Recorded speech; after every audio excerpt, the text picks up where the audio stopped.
searching for prints and the mist of a spark. The fog is rolling in like a VHS tape. High speed chase for a shadow shape. Across the ridge, hear the elk call ring. The snap of a branch, the weight of a thing. A thermal heat signature lost in the gray. Whatever was there just faded away. Chasing the legend through a neon haze. Lost in the woods for nights and days. The signal is peaking, the truth won't fade. Deep in the forest with Bigfoot face. West Coast stories. Never sleep, West Coast stories. The secrets we keep.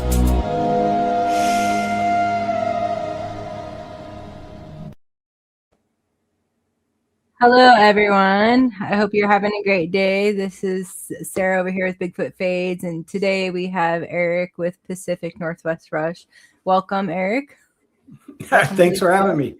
I appreciate it. I love your intros, and you know the one you've done for BMR and stuff. They're awesome. Thank you so much. Oh yeah, they're pretty great. fun. I tried to give it those Northwest vibes as much as I could with the elk and everything. Right. Yeah, I've been contemplating making my new intro with AI, but I haven't gotten that far yet. It's just I got to sit down for a couple of hours and work it out. Heck yeah, you should definitely get that going. What are you thinking of doing? I don't know. I mean, I've got, so when I do my AI songs and stuff, I take them, all my thoughts, and I argue with one of the AI bots and come up with lyrics and how to put it in and how to put it into. I've been using Udio. Okay. I've been using Udio to make a couple of songs that I've put out. Udio? Yeah. Nice. Yeah, all right. it's worked out because I don't know if you saw the Bigfoot Christmas song I put out. I'm not sure if maybe I did see that one. Yeah, and then I did one for Margie's Outdoor Store. Oh, nice. I did a video and made a song out of it. Yeah, so that was fun. She's got the Click Attack cat, right? Yeah, which I haven't seen yet, but maybe one of these days. I go by the gorge all the time, so I haven't run into it yet. Yeah, that'd be cool to go check that out sometime. And I met you through Dorf, basically, because I first saw you over on Dorf's channel, and he said, you guys should really get together and chat. So here we are. Thanks, Dorf. Yeah. Dorf actually found me. I left because I've been down to Bluff Creek multiple times. And one of the times I left my PNW-Rush card in the by the trail cams that the Bluff Creek Project people have. They have a little book you sign down there and stuff like this. So I left my card there, and he scanned it and got a hold of me. Oh, really? Okay.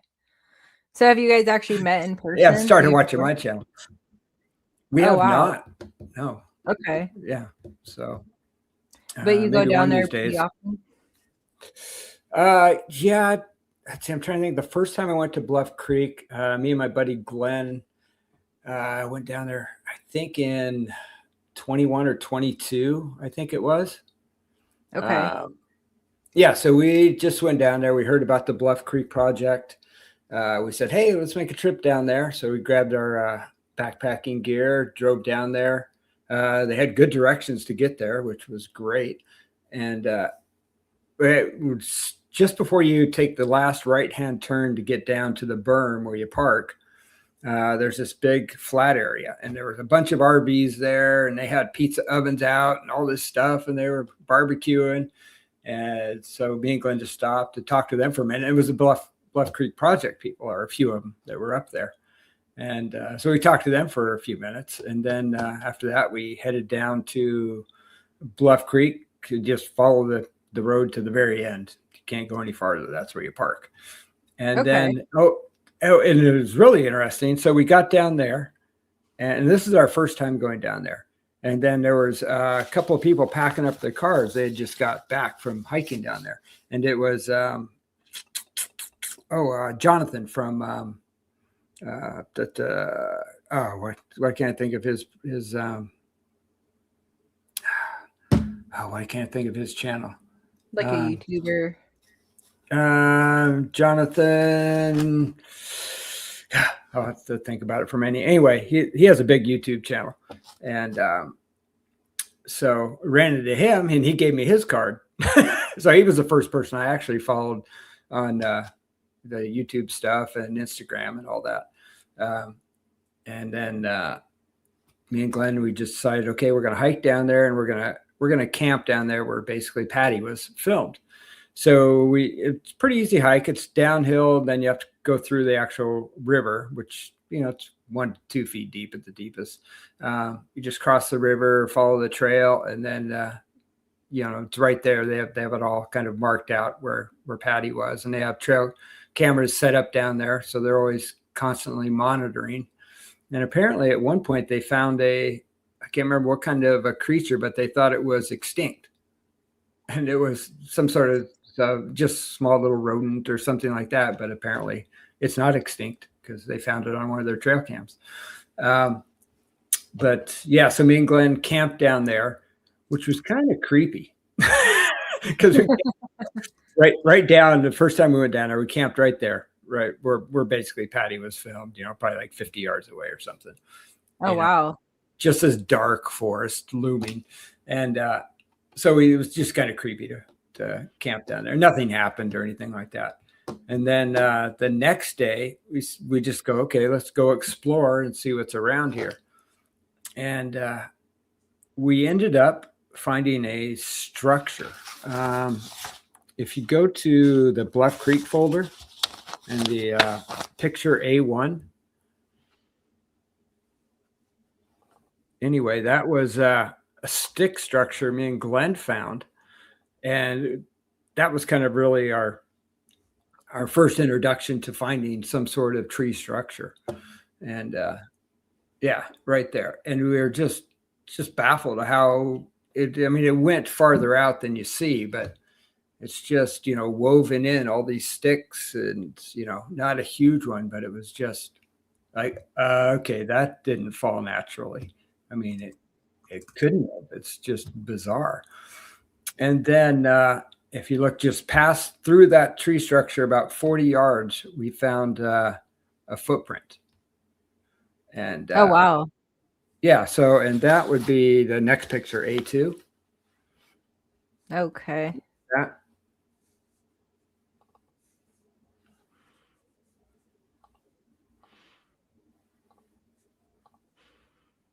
We'll add that in here. Okay. You have to I always take one out and then there we go.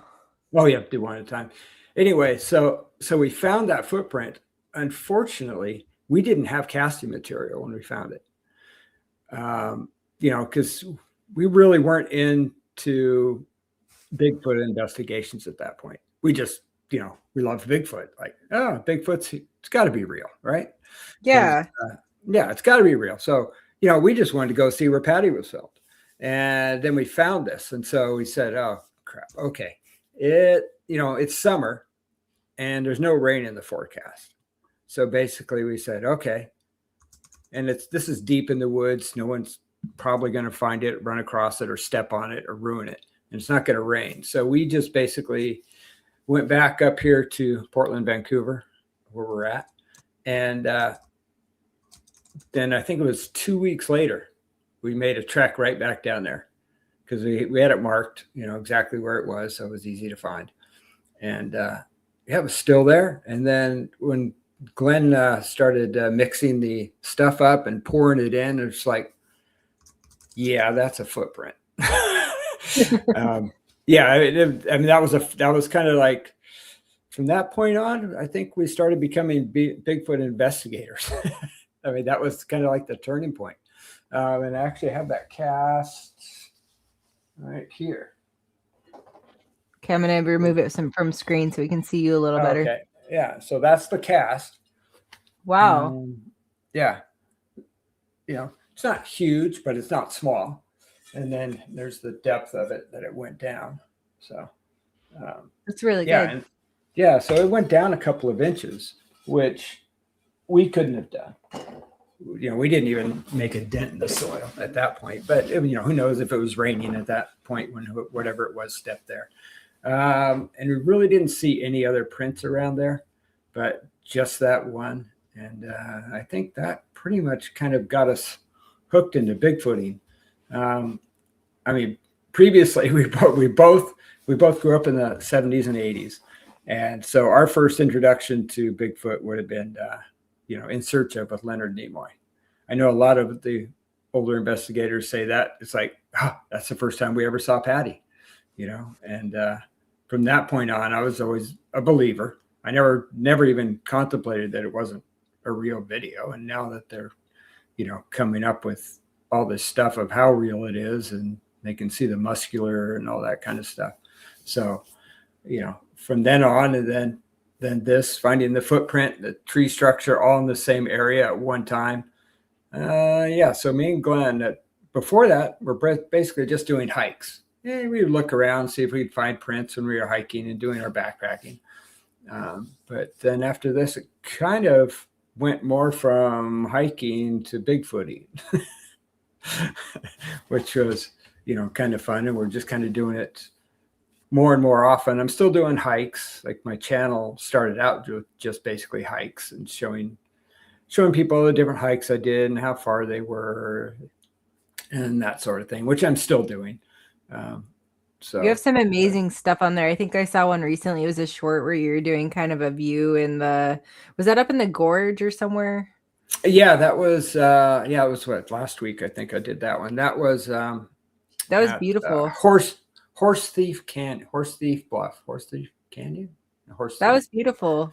Yeah, so that was right, basically across the river on the Washington side from the Dalles, and just a few miles east. Yeah, the Bluff Creek, or not Bluff Creek, Horse Thief Bluff there. Yeah, it's a great place to hike around. There's some, are they called hieroglyphs? The Indians left there on the walls, written on the walls there and stuff. Haven't found a lot of them, but apparently there's a bunch of them around that area. I've only been through there once. But yeah, so I drive up the gorge all the time for work. So like I said in that video, you just got to stop and look around. That's awesome. Yeah. So you've been interested in like Sasquatch, Bigfoot since you were like pretty young. Then when you were down in Bluff Creek, that's kind of where there was more of a tipping point for you. Yeah, it was definitely the tipping point because we actually found evidence. So, you know, it's like, oh, okay, we can do this. Although probably, I think it was like 2012, 13, somewhere in there. We went on a BFRO expedition to the Oregon coast. Cliff was there. And I mean, it really wasn't a great investigation of what we did, but it was just kind of fun to, you know, there was probably 40 people there, and then we all camped in the same place. And then different investigators took us out, you know, groups to different areas to go investigate and see if we could see anything. Oh, wow. Didn't come across anything, but it's the first time I got to use, they had a couple of FLIRs. So it's the first time I got to use a thermal, which was kind of fun. But yeah, so me and Glenn did that, but that was just kind of like fun because the show had been on for a year or two, the Finding Bigfoot show. So, you know, the BRFO was big at that point as far as probably doing their trips for people and making some money. Yeah. But, Blazer says Sprague Lake by Mount Hood is squatchy. I actually just had someone tell me they were camping out there and had some pretty loud noises to where their deaf dog like alerted their deaf dog. So oh, really? Did it feel it? Yeah, he was pretty freaked out. So yeah, I bet it was a vibration. Probably, yeah. is probably what it felt. Why is it shaking?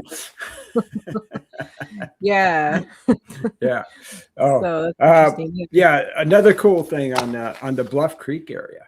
So the second time Glenn and I went down there, I went on Amazon, bought some trail cams, and we put them down there. And we got some great footage of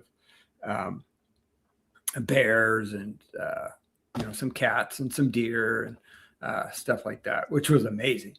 But if you look at picture, if you can bring up A3 in the Bluff Creek folder. Is that the one with Cliff? Yeah. Okay. Yeah, which is funny because let's see here. There we go. That one. I know that guy. Yeah, it was funny because we thought, oh, that's got to be Cliff, but we couldn't really tell. But just recently, I went back to this video and had AI enhance it, and then I said, "Is this Cliff?" to AI, and they go, "Yes, that is Cliff." Usually, he gets blurry photos of things, but you got a blurry photo of him. We're looking for Bigfoot or Cliff. Yeah. I went to the center and they said it. I go, "Oh, is Cliff here?" And they go, "You're more likely to see Sasquatch than him." I go, "That's hilarious." And here you are. Yeah. There you see. I caught him, no problem. You did. Yeah, that was. I couldn't believe it. Like, yeah, that is Cliff, and because I really wasn't positive until I really enhanced it with AI and then asked AI, "Is this Cliff?" And there, yeah, that's him. No doubt. Wasn't even a question. So that was funny. So he's obviously been to that exact same spot. So that's right by that tree structure we found. So I'm assuming he's familiar with that tree structure. I doubt he walked by it and didn't see it. But yeah, but I wonder where he went and what he found when he was down there. If I see him, I'll have to ask him.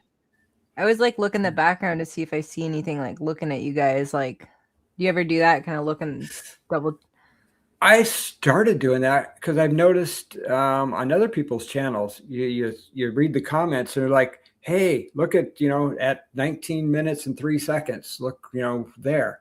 It's yeah. Like, yeah, I didn't even think about that. So I've started actually scrutinizing my videos a little bit more, and yeah, and I'm thinking about putting out longer ones because I always cut them down because it seems like it's padding the film.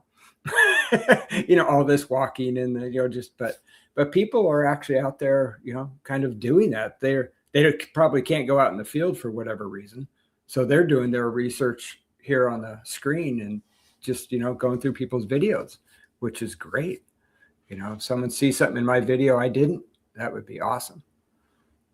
Yeah, I love doing that. I love watching your videos, and I'll kind of keep an eye out for it too. And yeah, it's just something about being out there in nature. And you definitely have one of my favorite channels that I'm watching right now. You've got lots of great content on there, so everyone definitely subscribe. I have your link pinned to the top of chat, and yeah, lots of good. I mean, the audio that you got that we're gonna share here in a little while, that was really good. Oh yeah, we'll get to that here in a little bit. I'm trying to do my journey in chronological order if I can, although I just went back 10 years. But no worries. Yeah, so then we started going down to Bluff Creek. We basically tried to go down there every summer, like 3 or 4 times. I do have one weird video. I don't know if I put it in there. Forgot about that one. If you shared it. Let's see here. I hope I got everything there. It was kind of giving me some trouble. Let me look through here, those folders real quick. Oh, if you go to, nope, that's not it. Never mind. That is not it. St. Helens. Maybe I didn't put it in there. I have one video that's an A1. I think that was showing some tree structure. Yeah, let me play that. Oh yeah, that's just tree structure. Okay. No, maybe I didn't put it in there. Maybe but anyway, it's a video down at Bluff Creek, and the first thing you do is you see the camera move, like something hit it or moved it, and you see it kind of shake and shift. And then you see this, I'll recreate it. You see this like thing come down. It looks like an arm, but you don't know how close it is. So you can't necessarily say it's an arm, but it comes down and you can see the fur on it hanging down. And Whoa. it's definitely not a black bear because they're very I would say tight. It's very short and coarse. It's not long and furry. And I tried to slow it down and bring it back up. And someone said, "Oh, I think maybe it's a bird wing," but this camera moved so much, and it moved back. So I wouldn't think it would have been a bird. Maybe if it hit it, it knocked it one way, but it came back and moved a couple of times. And it's just a bizarre video. It's on my site under one of my Bluff Creek. Yeah. So if you go to, I think it might be a short. Yeah, it was a short, and it's under, or I might have a Bluff Creek folder on my site, and it's in there. Okay. I can show you before I present it to you. And so it says Bluff Creek on it. Yeah, it should be one of the first two Bluff Creek ones. It's in there. Under your shorts. Yeah, it's under shorts. It's when I first started doing videos, and I just I'm like, I want to see this. Put it together. Okay, so it'd be like a little older one. Yeah, it's definitely one of my first ones. I started the channel 2.5 years ago. Okay, so yeah, there's Bluff Creek Part 1. I think I see a bear, and then Part 2. It says, "What is this?" Yeah, that would be Part 2.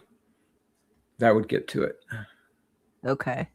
Yeah, and then I did put it in slow motion on there as well. And it's just kind of bizarre.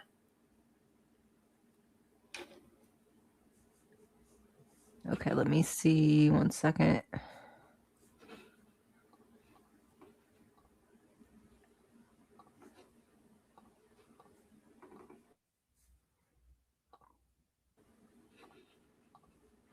To make sure I add the audio on there, because otherwise you won't be able to hear it. Okay. Oh, right. Okay, so this one? I believe so. Okay, let's try it.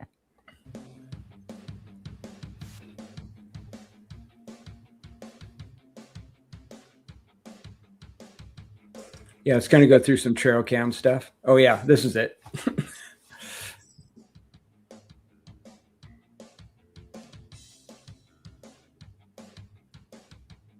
Whoa. Yeah, see, it's just bizarre. And I slowed it down. I thought maybe a ghillie suit, but why would they be messing with the camera like that unless they just were messing with people? See, it looks like an arm, but I don't know. And it looks almost like looks fur. like fingers. Yeah, so it's weird. And that looks more like fur than feathers. Yeah. You go back to right here. Yeah, like right there. It almost looks like. Yeah. Just trying to see if I can get it to pause on like a certain. Yeah, that's a good one. Yeah, so everyone check that out. I'll put this in the comments if anyone wants to check it out. Okay. Yeah, actually, if you want, I'll put that video later on in that folder for you if you want to try and enhance it and see if you can figure it out. Okay, yeah. I can try to slow it down and see if I can clean up any of like the fur or feathers or whatever it was. That looks like an arm though.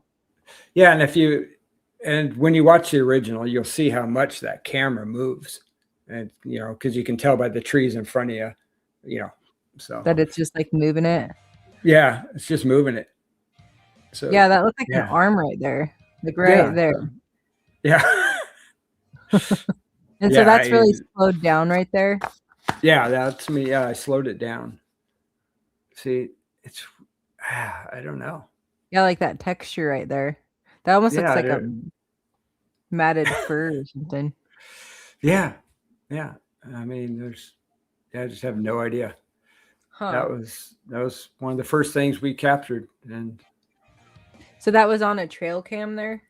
That was on a trail cam right there where Cliff was when he was walking by.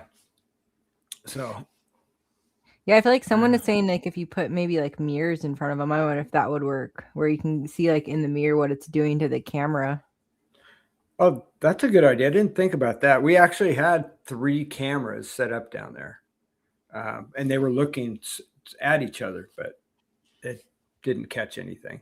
one of the other ones. So, we were hoping that if once, if Dang, it's you messing with tried. one camera, another camera would get it, but no, nothing. So I almost wondered too, like if you put a camera like up above and faced it down, what are your thoughts on that? Like if something were to walk under it? I've been thinking about that, like putting between two trees way up high, a string with a camera facing down or something like that. I'm trying to think of every possible way to, hide it so Bigfoot can't see it or doesn't notice it, but, I don't know if if he sees it just because, he's aware of everything in his environment, I'm sure. And so he knows when thing's changed, or if it's some sort of vibration or the batteries. Cause I know like the alkaline batteries, apparently bears are attracted to them. So a lot of times that's why bears go at trail cameras, because something about the alkaline batteries themselves,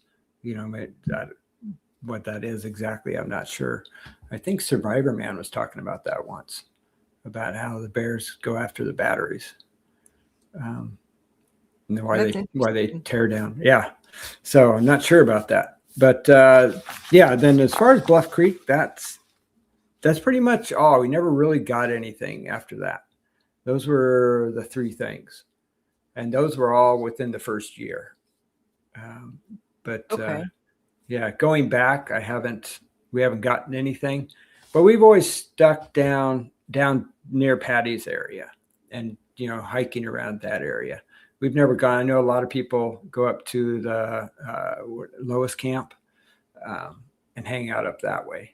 But yeah, and like Dwarf, if he's on here, he probably knows the area. So if you go to where Patty is and then you walk up the river about a half mile, there's a plateau there, and that's where I found the stick structure and the footprint, and there were some other little things around there which were kind of odd, but but since then we haven't got anything else. And then we decided, you know what, let's stay closer to home. I've heard Bigfoot's in our area. Mount St. Helens, Mount Hood, Mount Adams. So let's just, maybe go down to Bluff Creek once in a while, but let's start setting up stuff here.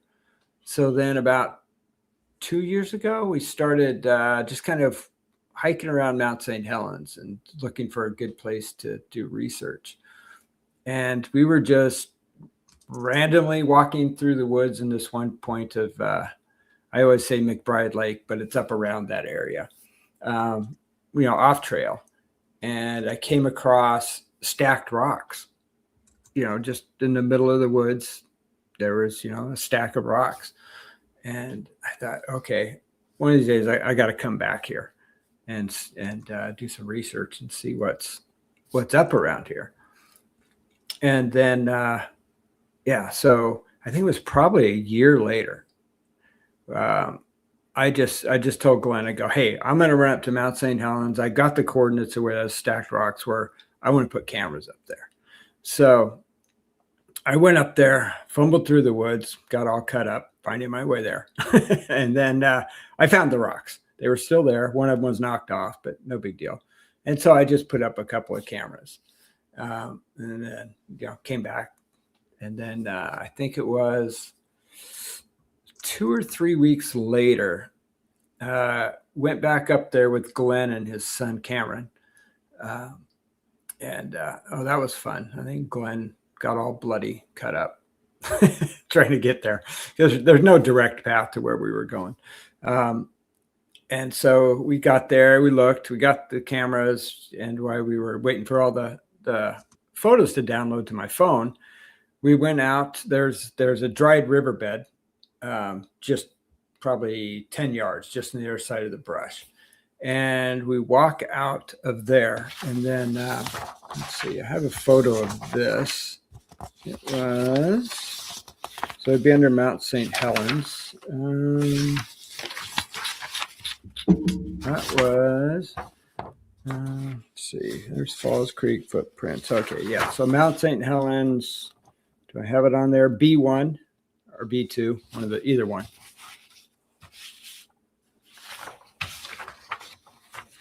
Let's see. Yeah, it all kind of downloaded a little weird. What is it? A picture of a footprint or? No, it's a picture of basically a log sticking out of the ground. A large, Okay. tall stump. Mount St. Helens.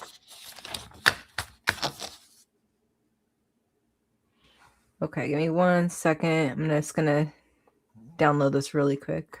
Okay.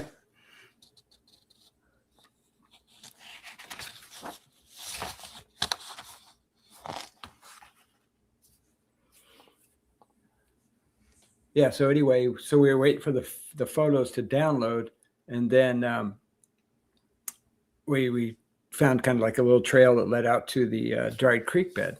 And as soon as we got out the dried creek bed, there was this tall stump basically sitting there. And then she's bring that up here in a second. You said it's B2? B1 or B2, either one. Oh, I see it. Okay, here we go. Okay. Remove that guy. It's kind of a bummer you have to remove one to replace it. Yeah, I think I can add another one on there. Right. There we go. Okay, yeah. I don't know if you can zoom in on it a little bit. Yeah, okay. You see all those little rocks on there? Yes. You know, I walk at the apple wasn't at the top, by the way, but I put that there.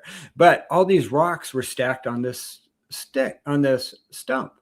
You know, they just matched Whoa. up perfectly, all up and down this stump. Wherever there was a ridge, there was a rock placed. And so I just said, you guys got to come check this out. It's bizarre. And so, yeah, everybody's like, oh, okay, who's doing this? I mean, obviously it had to be a person or a Bigfoot. Something with a hand had to do all this. It wasn't, crows dropping rocks or, something like that. And wow. So, yeah. And so I put the apple there. And then we had a trail camera actually pointing at it as well after this. So we put the apple up there. And then if you bring up the next slide, which would be B2 then. And then so a couple weeks later, we came back here to check it out.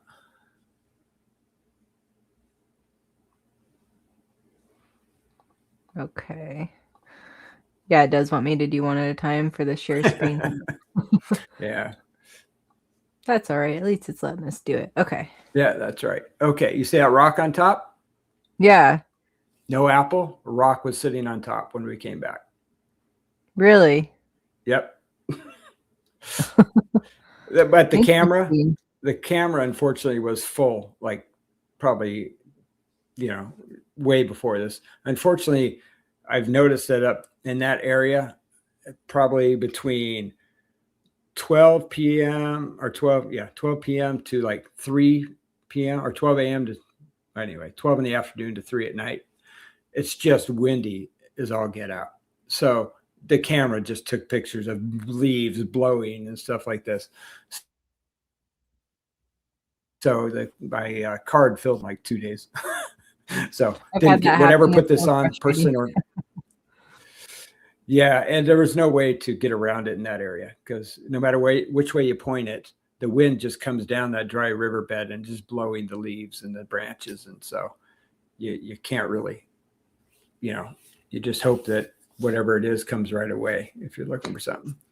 And it looks like these rocks are about the same compared to the other picture. Those weren't messed with at all, it looks like. Yeah, nothing changed. Just that one rock put on top and the apple gone. I searched around, the apple wasn't there. Haven't had any activity there on that stump since then. That was the only time.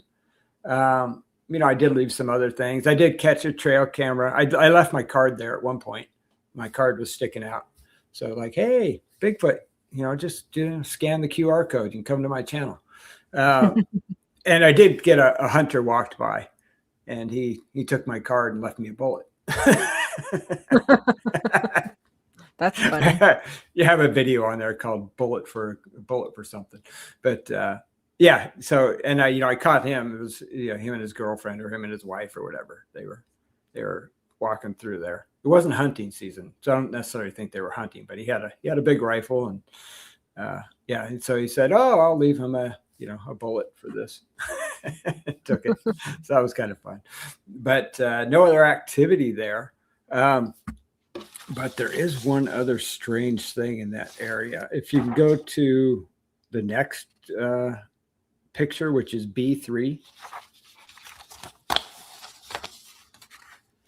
And at this time, that's not far from me. It takes me about an hour, maybe a little far longer to get to that area from my house.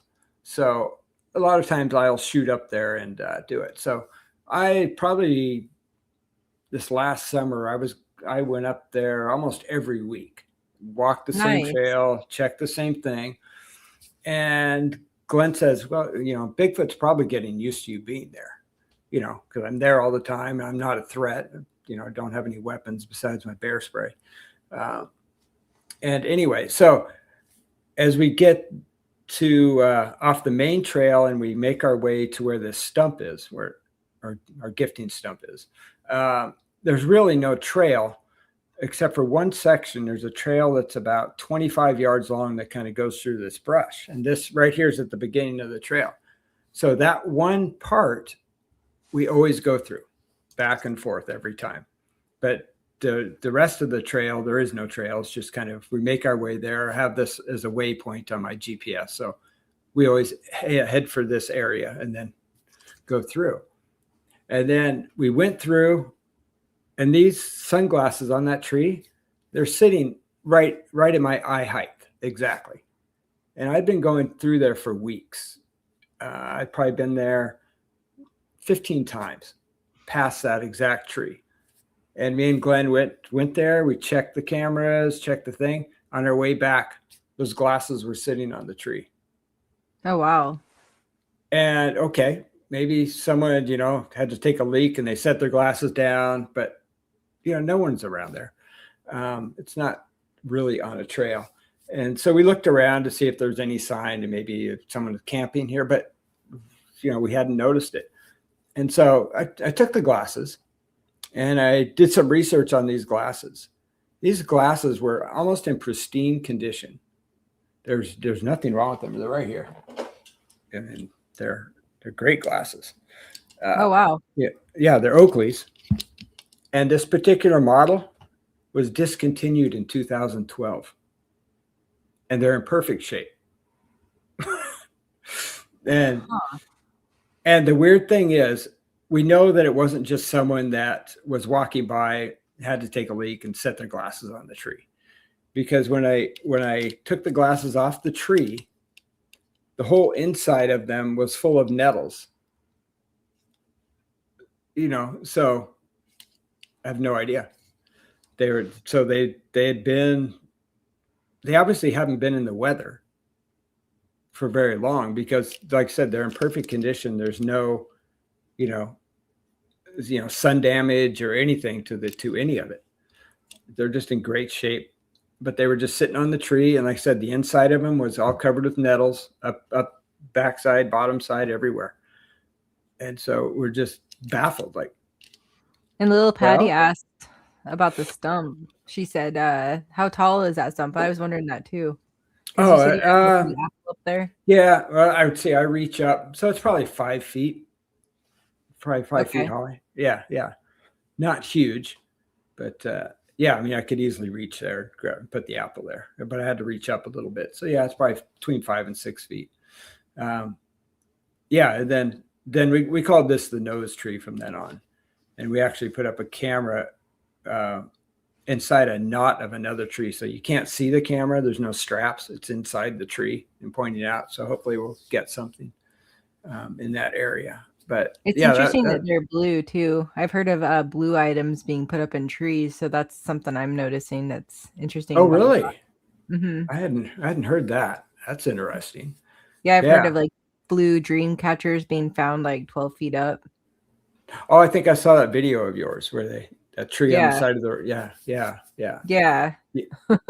yeah, maybe. And then, like I said, Glenn thinks, because I go up there so often, that, maybe he's used to me being up there. And at one time I was walking up the main trail, and I was filming. And then of course, as soon as I stopped the filming, put my camera down, all of a sudden I hear two rocks go thud, thud. Why couldn't I be filming so I could hear that? But that was it, nothing else. But it was definitely two rocks. They were probably like 20, 25 yards away from me where they landed. But yeah, it was just weird. That was it, nothing else. Yeah. And so, like I said, Glenn just thinks they're getting used to me being up there. Maybe they're gifting me something. I don't know. Who knows? But yeah, those glasses were just baffling, because we walked by there every time. And then there they were on the way back. We didn't notice them on the way there. So, who Interesting. knows? Yeah. Yeah. But yeah. And then also in that area, near Kalama River, it runs by there, not too far from there. And if you look at A1, 2, 3, and 4, we found that this last year, just probably spring, I think it was, before anybody really started going up there and camping and backpacking, because the cold was just getting over with. And the snow had just melted.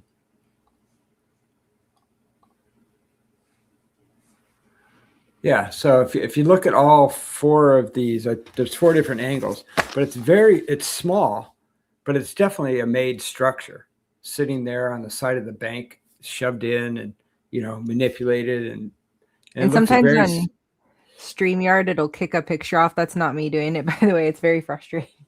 Oh, I yeah, thought if you see it before, but yeah, if you look at one of the angles, it looks very similar to the way that the Bluff Creek one was created. okay. So here's A1. I'm gonna zoom in Right. on this a little bit so we can just see. Yeah. this Yeah. angles. Glenn found this. So it looks like it had been eroded a little bit and started falling apart, but something created this. I mean, you can see the sticks stuck in the ground, and they're, weaved in between each other. And That's a great find. but it's just a tiny one. But that kind of goes along with my theory, because we have some footprints from that area that are tiny. Oh, really? Yeah, I have a couple of casts that are tiny prints. They weren't found at the same time, but they were in the same general area.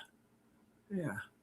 Yeah. Yeah, it's just looking around there to see if there's any prints or anything kind of near it. Right. Yeah. Yeah. If you look at A2, that's a good picture of the actual structure from the other side, which I think is probably the best one of it, which shows how much it looks more like the Bluff Creek one.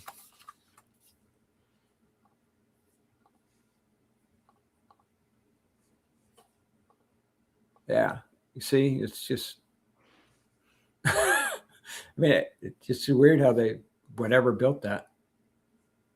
Wow, that is really interesting. Yeah. I call it more like the asterisk ones. That's really pretty, though. It's actually a really beautiful little structure. And then these ones kind of sticking in there, almost like they were probably part of it at one point, but it probably eroded, because who knows how long it had been there before we got there. But and did you look for any like hair or anything? It looks like, I guess that's just shadow. Yeah, no, I didn't. But I mean, Glenn was really looking at it up close when I was, doing videos and stuff like that. But he didn't see anything necessarily. We didn't see any prints around there. Did you see any wood that looked like it might not have been from the area, that it could have been carried in there or anything like that? Oh, yeah, I'm not that familiar with, what trees are where. So that would be more like your Northwest Yeti guy. Yeah. Yeah. He's awesome. Yeah. And, but even looking at it, yeah, they look like different kinds of like this. None of these match almost. Like they're all like so different. Right. And it looks like some of them are, cut sticks that they went and grabbed and just shoved in there. So it's not, right there. Yeah. it looks like, they probably just grabbed some cut sticks and, whatever they found without having to necessarily rip something down, but just grab whatever's around, I guess, and make that. But I wonder what so that would be for. Yeah, what these structures are for, or who knows, and especially where that's at. I don't know why that would be. Like I said, it was just kind of like on the edge of the river there. It's not a place that really anybody goes in that area, but here's the A3 one. Yeah, so that's just another angle from here. Yeah. It's a really pretty area. This almost looks like, I don't know if this was from you guys in there, but I don't know if that's like a handprint or something in here. No, that was probably us. Okay. Yeah. I mean, at this point, I wasn't as cognizant about, don't contaminate stuff. It's just like, oh, cool, let's go check it out. So, yeah. Did you guys go check out like this area over here at all? Yeah, at one point we actually had a camera across the river, but it's really marshy over there. Okay. Yeah, and we never caught anything on that particular camera. It wasn't pointing right there where we were at, but yeah, so that's kind of marshy over there. And then actually, it wasn't at the same time, but we did Glenn found a print in the rocks. They're probably like 50 yards from here, maybe 40 yards, not far at all. And that would be this print here. Let's see if you can see it there. There we go. That one there. So then you can see the possible mid-tarsal break, I guess. But yeah, so Glenn found that. Yeah, about 40 yards, and you can see where the big toe would have been right there. But it was in such a rocky area, there was no definition. You just see the print. Interesting. Yeah. That's pretty good. Yeah. And then, then like I said, we found some tiny prints over there. The last couple of years, we've seen a couple of tiny prints. And we think, okay, well, it could be kids. It's on the edge of a river. Maybe they were playing. But when we were walking in there, it's kind of like a clay, muddy area. There might be actual, let's see, if you go to the footprints folder. Yeah, A9. If you look at A9, you can see that. And there were trackways of these little prints and two different size little prints. But the depth of these prints were more, being Glenn, Glenn's 200 and some pounds, and he went in this mud stuff probably 1/8 of an inch, nothing. You just see the tread of the shoe, and that was about it. Oh wow, you said A9. Yeah, this is a good one. Yeah, and it's tiny too. That would have been, no way. And we actually got toes on this. As you can, I don't know if you can see the toes. Here, I'll look at that first. Wow. Yeah. Wow. Yeah, but that was that particular print. That's really good. Yeah, whether like I said, if it was a little kid, they wouldn't. You can see how thick this is. We weren't going in the dirt that thick at all. So, and this is even a tinier print right there. So they're both taken at the same time. So there was definitely two different size people or Bigfoots walking in this mud. Yeah. Like as far as you're saying, there's one right here, and then there's another one right in front of it. Yeah, and there. I didn't actually record the whole trackway. You can see my shoe print right next to it. See how there's the depth just isn't there really of that. But oh yeah, I see right here. Yeah, right there, just bottom left. Yeah, you can see. So here's yours right here, and then this one's quite a lot deeper. Yeah. Like on this part. Yeah, exactly. So, if it was kids, their parents have got to feed them some less food. This big toe right here is really big too. I don't know if you noticed, but this one almost looks like it has like a weird angle to it. Yeah, it looks kind of pointed there. But yeah. I've noticed that before on some other prints. And I think this print is actually wider, but if you can see, just on the bottom left of that print, it looks like something else pushed the mud over. So I think the print might have actually been a little wider originally, because it looks like there was Like right something. here. Yeah, pushed right. it Yeah, back right that there. It way. looks like it pushed it over a little bit. Looks like something at some point stepped there and pushed it over. So Okay, I I think see it what you're saying. might have been a little bit wider, but I don't That's know. still a really good one. Yeah, yeah. So yeah, I don't know, And but yeah, it's crazy. And that's all in that same area by that small stick structure, that big print that Glenn found. Yeah. So yeah, and that's all my McBride area, I call it. But yeah, so those are all really good. yeah, and then so my idea and Glenn's idea is just keep going up to the exact same spot all the time. And not too far from there is where we have a campsite that we like to go to now. And we brought a tent trailer up for a few days last summer. And so we bought a tent trailer up.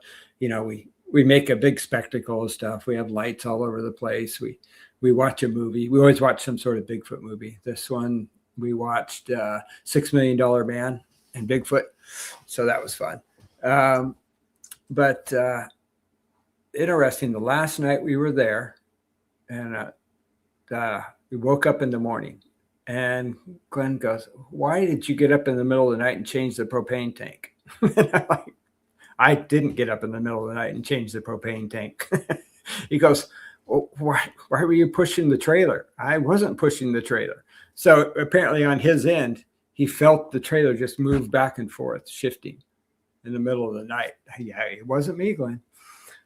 So I kind of freaked him out when he figured out it wasn't me. And then we looked around our campsite as well. And in the middle of our campsite, there was it was a cut log. Somebody brought it probably for a fire. It was just sitting in our camp, which wasn't there before when we went to bed. There was no log because we didn't have a campfire at that one. We just had the propane fire. So we didn't have any logs sitting right there. Then we looked around the trailer some more, and underneath where Glenn slept, there was another log that wasn't there before, right by the propane tanks. Oh, wow. Yeah. So, I think this year I'm switching how we do, instead of searching for Bigfoot, I think this summer it's going to be, okay, Bigfoot knows we're here. Hopefully he'll come to me. So just keep going out, hiking in the same areas, camping in the same areas, and hopefully they'll kind of make themselves known to me. Maybe I'll catch him on a FLIR or something. Because I don't think I'm going to go out and necessarily find him unless it's like he's crossing the road and it's like, oh, crap. Because I don't think finding them is necessarily, especially with the equipment I have. I don't have a drone, so I'm not up there flying, so I can, actually see, farther in the distance. Hopefully one of these days, Glenn really wants to get a thermal drone, which would be great. But I feel like yeah, it's hopefully. on everybody's wish list this year. What's that? Yeah, It's been probably. on everybody. Yeah. And unfortunately, things are more expensive right now as far as stuff coming from, because it's probably coming from China. So Yes.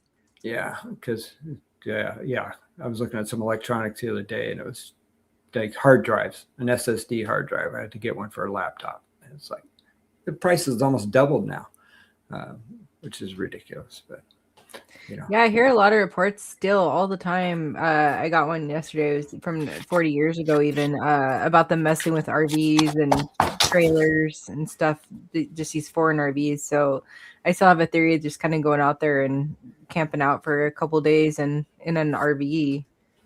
They if you're just saying they're shaking those, that might be a surefire way. What you're thinking, just kind of stay and put and letting them find you. Right. Yeah. Yeah. So I'm always coming up with different theories on how to film something. So, a lot of people think that they're sensitive to electronics, so they don't come around. Well, they obviously come around to people's campsites at night. I mean, I've heard multiple people say that they, everybody has electronics, phones, whatever it is. And obviously there was electronics in my tent trailer. So my theory was, okay, I'm gonna keep the lights that we have, just little fairy lights that go around the outside of the trailer, just so it just lights up a little bit, not much. And then underneath where the tent trailer, at the end of each tent trailer is the bed. Underneath the bed, I was going to put upside down a 360 camera. So it films all night long. There's a little bit of light, and I could see if something walks up. Obviously, I wouldn't be able to get the whole creature, whatever it is, something that comes up if it's tall. But, that way they know there's electronics. They could probably feel it because there's a ton of electronics around. So I wouldn't necessarily know of that particular one. And I have a couple of 360 cameras. I was going to hang them upside down so you can't really see them unless you squat down and look. So maybe I'll catch something from probably just the calf down, or, Bigfoot probably from his knee down at the most. But who knows? It's just always trying to think of different things to do to just get a glimpse of the unknown. So I don't know. We'll see if that works.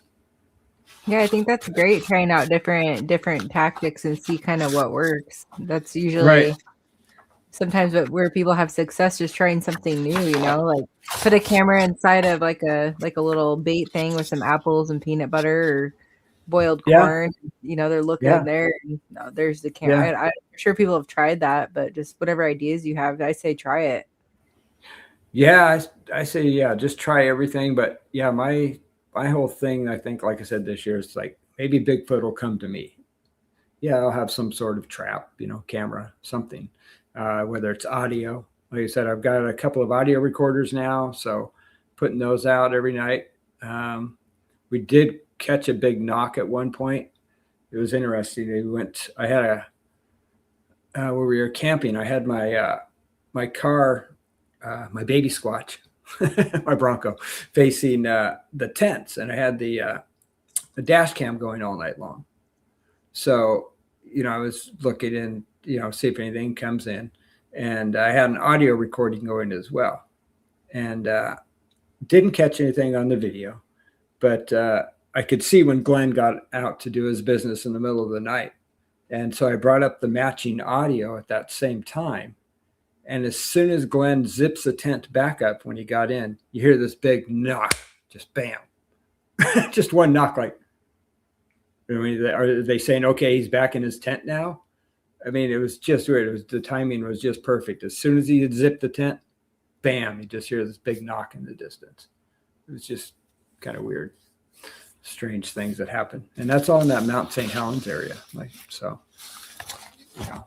who knows? And then, so after that, I found this other area in Falls Creek last year, which it was just by chance. I went up there. I was going to a place that's called Falls Creek Caves, which is a lava tube that's about 1.5 miles long. So I went up there. I hiked up to the lava tubes. I didn't get in the lava tubes because you really need to rock climb to get down into them to actually go into them. But I just checked them out, see what they're like. So maybe one of these days I'll do it. But on the way back, I was just driving really slow, just checking out the roads as I'm going. And I just look off in the woods. And this is if you look up the Falls Creek pictures, if you look at A2 or you can look at A1's video. I just saw this structure. It was spring, so the leaves weren't, out. It was still very bare, so it was easy to see back in the woods. And I come across this structure, and I just stopped and just, took a video of it, took some photos. When it downloads it, it doesn't have the zip file. So is it the one with the structure going like this? Yeah, that would be it. There's also a video of it. It's called the fence video, if you see that. Is that the A1? Yeah, A1 fence video. Because I call it. Share that one. Yeah, that'd be good. That one's really cool. Okay. And I do have a report. I was just looking to under my reports from 20 years ago. I'll tell you real quick. So 20 years ago, a friend saw a baby Bigfoot run in front of their car. Mount St. Helens. No. Sorry. Yeah. Mount St. Helens. That was the point. So yes, that was one Mount St. Helens report that I have. Right. Okay, let's see. Oh, I like Benno's comment. What if you re-gift the Oakleys back? Oh, come on. They're Oh, nice yeah. glasses. They're nice glasses. I'll give them a different pair. No, actually, that's a good idea. Maybe I'll try that this summer. Like maybe he needs them now. You know, it's sunny out. Put one of those little cameras in the glasses and see if, Sasquatch will wear them or get some. Yeah, get some of fingerprints. those AI glasses and give it to him. Yeah. Okay, I'm going to hit play on this. Okay, yeah. We'll So hide this his was, I call this a fence structure. It's just all of these logs lined up like a fence. Wow. And they go down there. You know, it would take a lot to do that. And then even farther down, it does it again. There's more of this farther down from here. And on the ground too, right? Yeah, yeah. Like underneath it. Yeah. Yep, exactly. Yeah, that was just by happenstance. I just driving by slow and looking around, and I ran across this. And yeah, Really? Yep. And this area right here, this is where I capture that Bigfoot sounds when we play that later. That's where this was caught at, right here. About 10 yards. Yeah, I have a camera about 10 yards from here that I put up. Yeah, even down here, it's kind of like there's like another, yes. Like there's layers to it. Yeah, they put tons of sticks all in the middle of all those. I mean, are they all falling like that? You know, yeah. So. Yeah. And then also, it looks like there's a lot of bark removed from them. Yeah, I mean, yeah, who knows? I mean, that could be from them sliding into place or, you know, manipulating them. Who knows? I mean, what is this? It could be a baby Bigfoot structure, playground. I don't know what it is. I mean, my actual theory is it's a trap for deer, you know, try and keep them on one side to maybe get them. I don't know. But that's kind of my theory. I have no evidence for that whatsoever. There is lots of elk and deer in that area. I definitely caught them on herds of them in video right there. But, yeah, and these are those kind of videos I'll look back in here and see if I see any like shadows move or anything. Right. What are you doing with my stuff, man? Yeah, exactly. Why are you messing with my playground? Yeah. Yeah, because I mean, I feel like they're not gonna always run away that far. They have to be kind of watching what people are doing to their like play areas and structures and stuff. Right. Like, hey, what are you doing over there? That took me a while to make that. Right. And then and then basically almost directly across the street, if you look at if you bring up A4, this is one that me and Glenn found in the middle of the night. I don't know why we didn't see it before. It's actually on the road. Right by these tree structures, but on the other side of the road. Okay, A4. A4, yeah. See this X right there? And then, yeah, so we stayed up in the middle of the night one night over by that fence area, and you know, just see if we could, you know, hear anything. Nothing happened. But when we were leaving, my headlights in my car just beamed right on this thing. It's like, oh crap, there's just this big X right there. And then so the next day we went and behind the X, and I actually did a video on this, but behind the X to see what is back there behind it. Because, you know, what does that X mean? I know, I mean, does it mean stay out? Because, well, I didn't. But yeah, if you go to like A6 and A5, either one of those, they're what I found behind the X back there. Okay, we'll do A6. That one they both look really cool, but A6 looks really cool. Yeah. Thanks for labeling all these too. Great job with that. Oh, thanks. Yeah, I figured it'd be a little easier. And then I printed them all up so I know what they are. That is very smart. You're so organized. I love it. Yeah. Yeah, you see how that's just I mean, Wow. look, yeah, and it's there was multiple large structures like that in that area, and it was yeah, it's just weird how they're bent and manipulated. And I have other videos on this as well, but all in that same area. And yeah, how are they bending some of these through some of these trees? And could they have fallen naturally? I don't think so. Some of them maybe, but yeah, it's just strange. And then yeah, actually, if you do A5, I'm actually doing an experiment with this one, which I went and checked on today, which has no results at the moment, but we'll see. Okay. Let's see. Okay, so this tree, you can see it's bent down. Mm-hmm. And it's underneath that branch. And I have a video of me pushing it down, how it wants to go back up. And Like yeah, over here. yeah, it's that tree. So if you follow that to the other end, where the top of the tree is, to the right. Yeah, right there. It's stuck under that branch. That branch is holding it down, because I pushed it down, it just popped right back under there. So what I did a couple of weeks ago is I stuck an apple on top of that tree and then released it so it went back up. So my theory is, hey, here's an apple, have something to eat. And the second thing is he's messed with my structure and put it back down. So that's what I'm hoping for. I want them to put this back down because someone put that there. There's no way that could have naturally just done that because there's too much tension. But it's been there long enough that it can't go straight up anymore. It only, it went up as far as it could, but it's up another 8 feet from here. So, Oh, wow. Yeah. So this middle part here, like right here in the middle, Yeah. how high up is that? Like if you're standing up? That's not very high. I could just grab it. I could just reach and grab it. It's not real high, this one. Yeah. Okay. So it's just a small thing, but there's no reason why that tree should be bent over and pushed under this other branch of this other tree. So like I said, I put an apple on it, released it up, and I'm hoping actually, I don't care if he gets the apple or not. I'm hoping it puts the tree back down. Like, no, this should be down here because that's where I put it. But yeah, so I did that last week, and then I went there this morning since the weather was nice and checked it out. Nothing's changed. So, but yeah, so I'm hoping that'll do that. And that is just like 10, 15 yards from that big structure you just showed. That's really smart.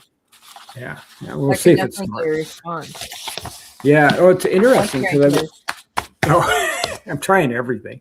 So there was another guy has a channel, Squatching the PNW, and he did this just this last week, and I chatted with him real quick, just saying, hey, I'm doing something similar.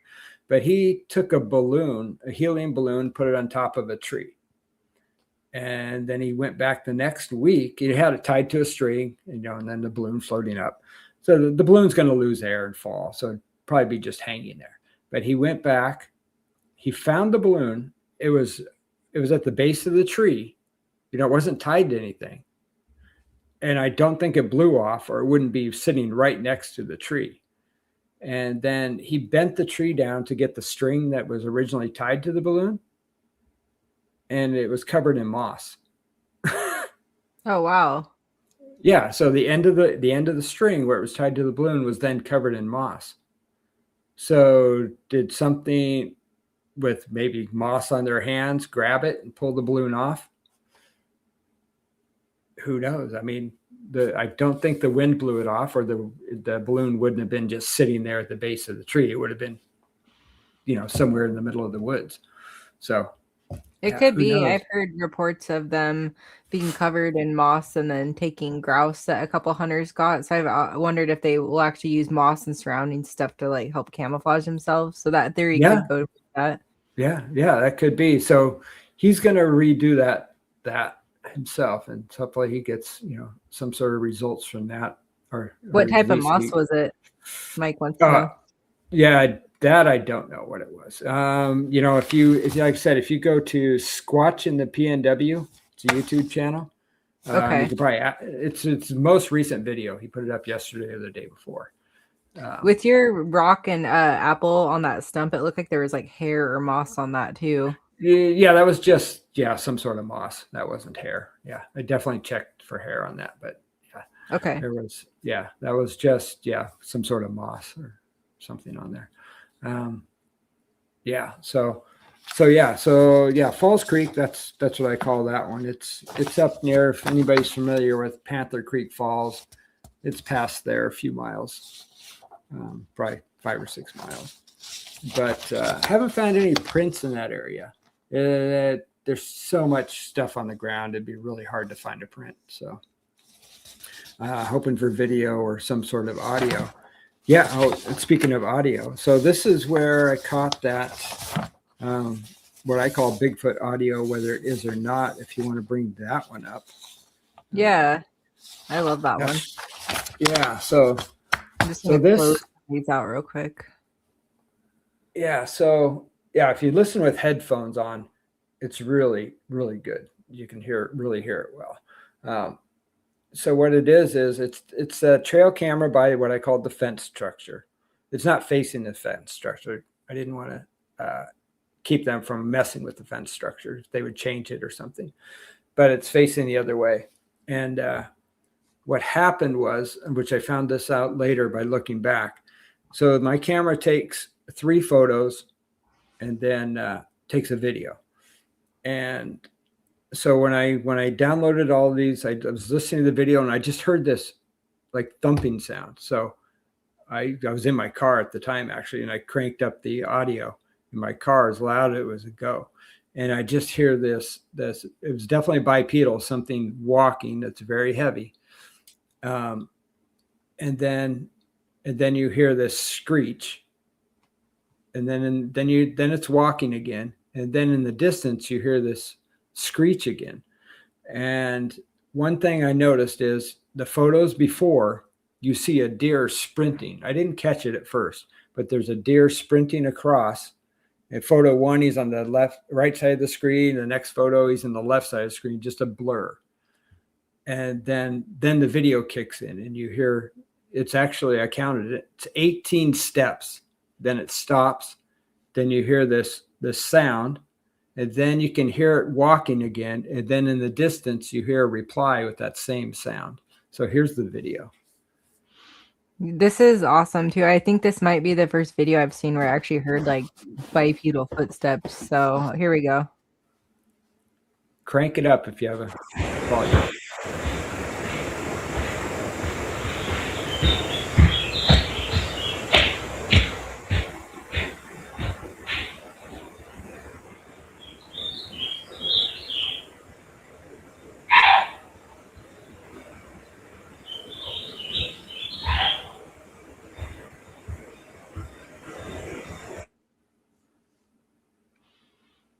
And I heard that response too. I'm going to play it one more time. Okay.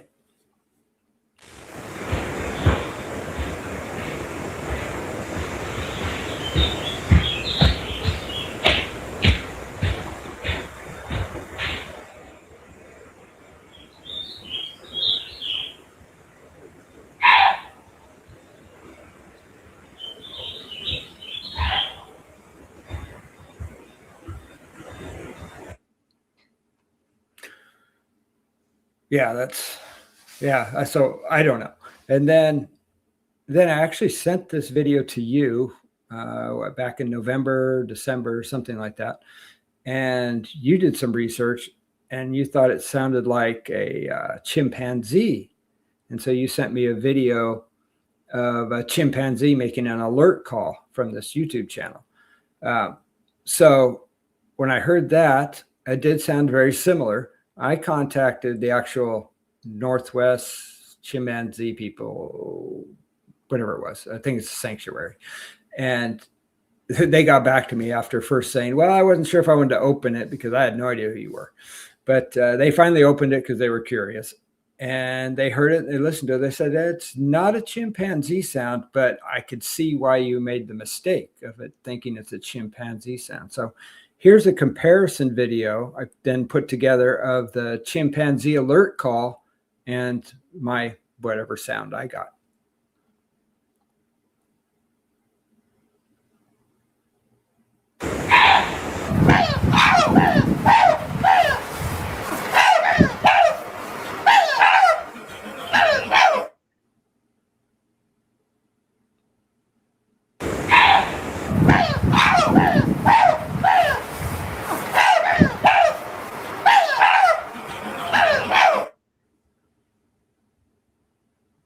Yes, so those sound very similar. And then you also said you talked to a hunter, and they said that deer make that sound, which I Googled and kind of looked, just did a quick search on that, and they do make that sound, a similar sound to that. But apparently, they generally make it multiple sounds, not just one. You know, not just a, but they make multiple sounds in a row, kind of like the chimpanzee did. So, you know, who knows? I'm completely up in the air with that. So if anybody has any ideas. And what's interesting with that, I would say too, is that the footsteps are with that one. And those are pretty heavy. I don't know if that's, you know, what a deer sounds like. I don't know on a trail cam. No. And like I said, I tried to kind of recreate it. I couldn't walk through that area. There's just so much clutter and stuff around there. Of course, I don't know how close he was to the actual camera. He could have been on the road running. I have no idea. But it just sounded so heavy. And then, like I said, right when he stops, he makes that alert sound and then starts walking again. And then you hear the alert sound in the distance from something else. So to me, they were communicating, maybe like, hey, where are you? I'm over here. But I have no idea. Or maybe they were after the deer. Like I said, that's in that fence area where I think they maybe use that to help corral the deer. Here, food, go this way. But I have no idea. Do you think that they could also like mimic the deer? Like they've been heard to mimic owl? Oh yeah, I have no question that they can mimic. From what I've heard from many other people, I mean, they sort of mimic talking, you know, English. I've heard, but yeah, so I have no doubt they can mimic. But but I mean that just seemed like a call to another creature from one to another. But yeah, and I listened to the deer ones, and then I listened to the chimpanzee ones, and every time I hear the chimpanzee ones, for me personally, it just sounded so much in that same kind of vibration. But right. It is interesting how they're kind of similar. So it's hard to say, but it's very interesting sounding. Right. And I also, when I first got that sound, I isolated that's whatever alert call, and I put that into one of the AIs, and I actually made a video of it. I can't remember exactly what it said, but it said basically at one point it said it could be a Bigfoot. They're in the area. So because basically I just uploaded this audio and said, it was found, near Mount Adams, and that's all I told it. And then it came up, and it said, yeah, well, there's Bigfoot known in that area. It could be that because the range of the vocals was higher than, or something about it. But anyway, like I said, I made a short video of that as well. If you want to check that, I can't remember exactly what it said. Yeah, so that's my Falls Creek area. And then just recently, I found a new area on Mount St. Helens. Now this is near, its closest area would be probably Merrill Lake. And then if you go to, let's see here.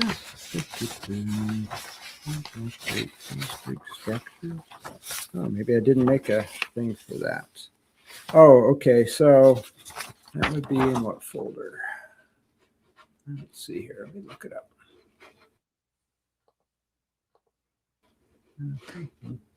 Yeah, and what's interesting about that sound too is it seems like that you see the deer and then you hear the noise, and then I don't know, Right. that still fascinates me a lot. Right. Okay. Yeah. So then if you go to the Mount St. Helens folder again, Okay.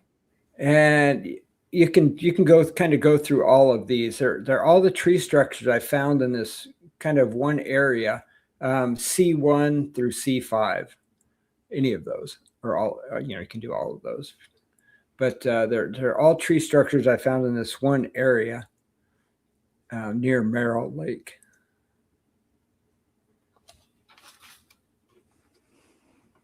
There's what is that? A5. Yeah. So that was that was a bend, and then I also found a couple of X's, and then across. I'm right there on. It's along the Kalama River, right there where I'm at, and then there's also one I found on the other side of the river. That's just it's just a weird structure that something put together. Yeah, and then these X's are in a different territory than the other ones. Yeah. That's fascinating. What's up with all the X's, I wonder? There's seems to be a common theme. Yeah, and people say, oh, they can fall that way normally. Well, I mean, they could, but some of these structures are just like almost a perfect X. I mean, and then if you look at the other one, it's probably the next one. Let's see. Yeah, which would be even a little bit bigger of an X. Which one would that be? C1? Yeah, maybe. C5, maybe? Let's see. C2, maybe. Okay. Yeah, so if that one comes up.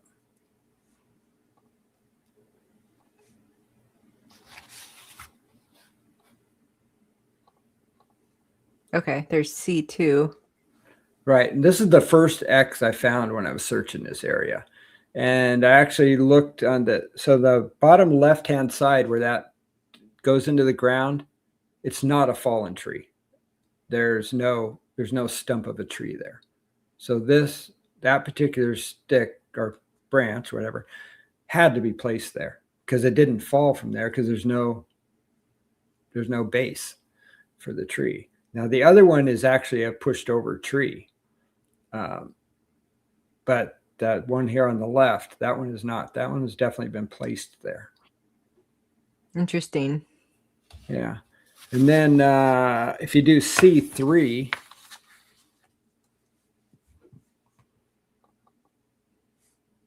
and Flat Rock said, just got here. Is this in Washington? Yeah, this is Mount St. Helens.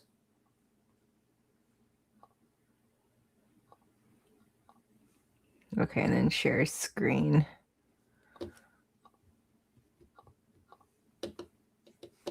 C3. So I don't know how well you guys can see it, but you have that main stick going across the top, and then you have these others going up to it at the point, kind of like sort of like a teepee, I guess, but they all meet in that one section. And 3 of these were stuck in the ground and placed there. So it wasn't like they all just tipped over and fell there. These were shoved into the ground a few inches.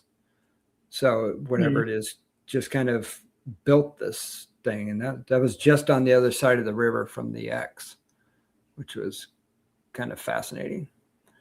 But so me and Glenn are going to start researching here this summer. We did put up one trail camera. And then there's one more structure, which I found last week when I was on my way to these structures to put new batteries in the cameras, and that would be C5. I mean, this is the best time of year to actually look for tree structures because, there's no leaves, nothing to get in the way, everything's, bare. So it's a lot easier to just look around and you can see stuff back in the woods. And this was just off the main trail. See how that comes in there? Everything meets at that one focal point, and the one, there's three of them that are straight and one bends all the way over, and they all just, yes, they can fall that way, but the focal point, they all meet the exact same spot, to make, Yeah, I see that. Like the asterisk is what I call it. But, and actually there is another photo that's from the other side. If you look the other way, there's an X as well. But, and these are all within, I mapped it out. I'm making actually a map of all the tree structures, and I'm putting it on a map. So if anybody wants to go to see some of these tree structures and disprove them, say I'm crazy, whatever, I'll give you the exact coordinates and you can go there and check them out. No problem. I don't have a problem with that at all myself. More people out there seeing stuff. I think it's great. So we're going to do some research in this area this summer. It's about from there. My other spot in Mount St. Helens, if the crow flies, it's like 6 miles apart. But yeah. I would say keeping it more, if it was me, I would probably keep it more like private on the location, just that way that no one's out there messing with you, I mean, there'll be some spots I won't tell, but I wouldn't. Yeah, I like wouldn't. my gifting stump. I'm not going to tell people where that gifting stump is, but Yeah. No, don't do it, man. No, don't. Yeah. So that's kind of where I'm at right now. That's awesome. I haven't run across the guy yet. I'm sure he's seen me many times. I'm sure I'm going to be his best friend soon. Hopefully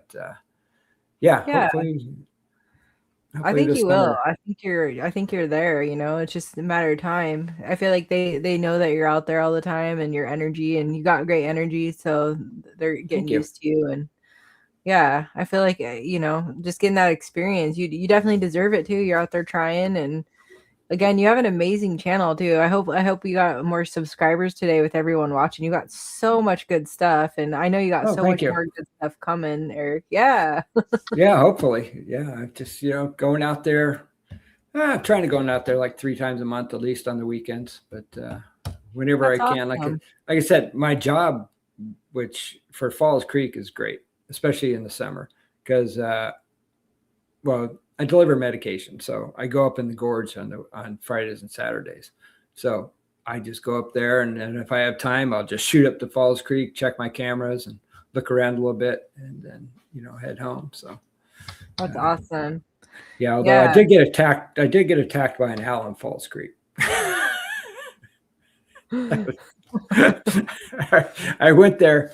It was when I went to set up the apple on top of that tree and release it. And it was pitch black out. So I had my headlamp on, and I couldn't get to drive all the way because there were some trees that were down. So I had to actually walk to it.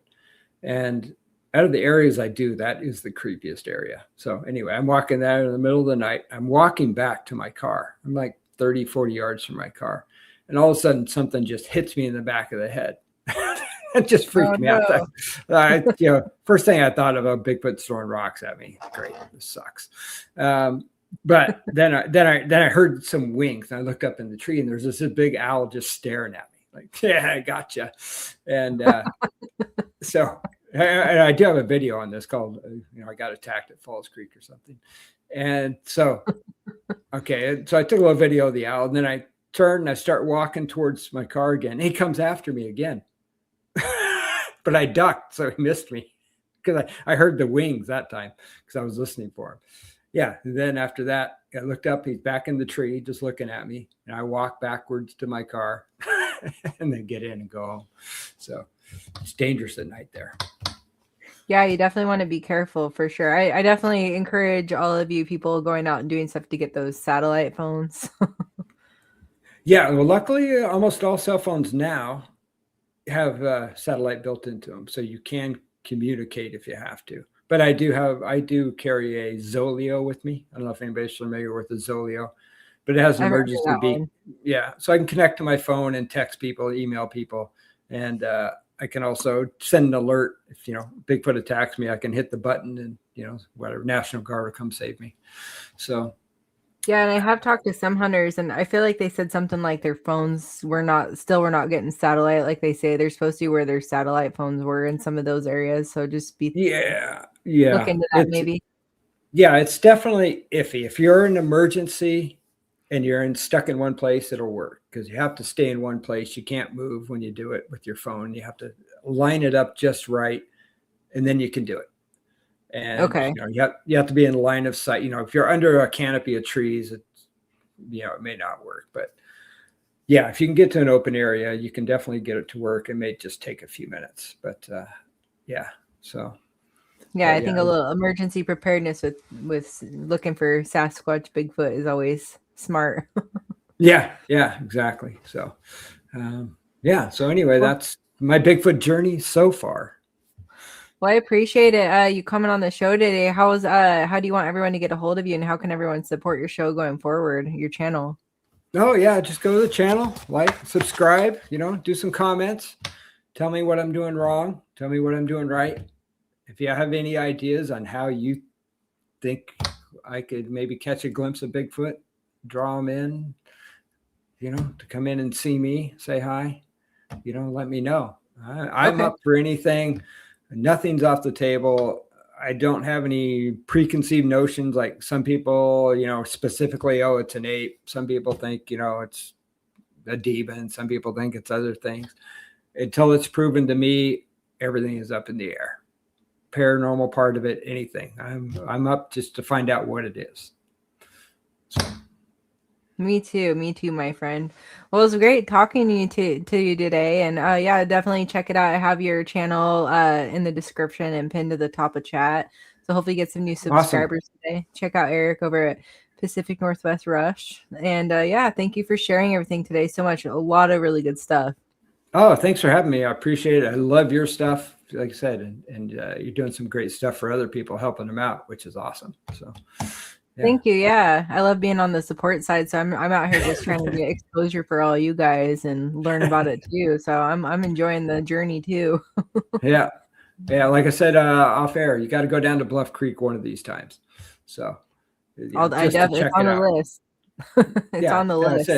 Yeah, so it's not a hard hike, but it is uphill on the way back. But yeah. Awesome. Well, I definitely look forward to seeing more stuff. And, every time you post something, I'm definitely on it. You got good stuff, my friend. Thank you. I appreciate it. Everybody have a good night. All right. You too. Thank you. Thank you, everyone. Thank you. See ya.